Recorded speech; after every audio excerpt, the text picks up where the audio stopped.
સુરતની બસ અકસ્માતની ઘટના બાદ સુરત પોલીસ એક્શનમાં ટ્રાફિક પોલીસની ટીમ દ્વારા વીઆર મોલ પાસે બસ ડ્રાઈવરને ચેકિંગ કરવામાં આવ્યા। બ્રેથ એનાલાઇઝર મશીન દ્વારા ચેકિંગ કરવામાં આવ્યું। બસની ડ્રાઈવરને લાયસન્સ ચેક કરવામાં આવ્યા।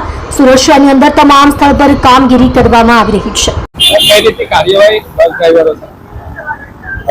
જે ગુજરાત રાજ્યની અંદર હાલમાં ઓવર સ્પીડિંગ અને ડ્રિંક એન્ડ ડ્રાઈવના જે બનાવો બને છે, જેમાં આમ જનતાને ભોગ બનવું પડે છે, એના અનુસંધાનમાં ગુજરાત રાજ્યના જે બનાવો અકસ્માતના છે એનો ઘટાડો લાવવા માટે આજે અમારા સુરતના પોલીસ કમિશનર શ્રી અનુપમસિંહ ગેહલોત સાહેબ, અમારા જોઈન્ટ સીપી શ્રી રાઘવેન્દ્ર વત્સ સાહેબ, અમારા ડીસીપી અમિતા વનાણી સાહેબ અને અમારા એસીપી શ્રી ટંડેલ સાહેબે એક ટીમ સ્વરૂપે બીઆરટીએસ ની બસોના ડ્રાઈવરોનું ડ્રિંક એન્ડ ડ્રાઈવ અંગેનું ચેકિંગની એક ટીમ બનાવી અને અમને સૂચના આપવામાં આવેલી હતી। જે અનુસંધાને આજરોજ વીઆર મોલની સામે આવેલા બીઆરટીએસ બસ સ્ટેન્ડ તથા આજુબાજુના બીઆરટીએસ બસ સ્ટેન્ડની અંદર જે બસો આવે છે એને રેન્ડમલી એના ડ્રાઈવરોના ડ્રાઇવિંગ લાયસન્સ અને એમનું બ્રેથ એનાલાઇઝર વડે અમે ચેકિંગ કરેલ છે, જેમાં કોઈ પણ ડ્રાઈવર ડ્રિંક એન્ડ ડ્રાઈવ કરતો મળી આવેલ નથી અને જો મળી આવેલ હોત તો એના માટે કાયદેસરની કાર્યવાહી કરવા માટે અમને જે સૂચના મળેલી હતી એ અનુસંધાનમાં કાર્યવાહી કરવાના હતા।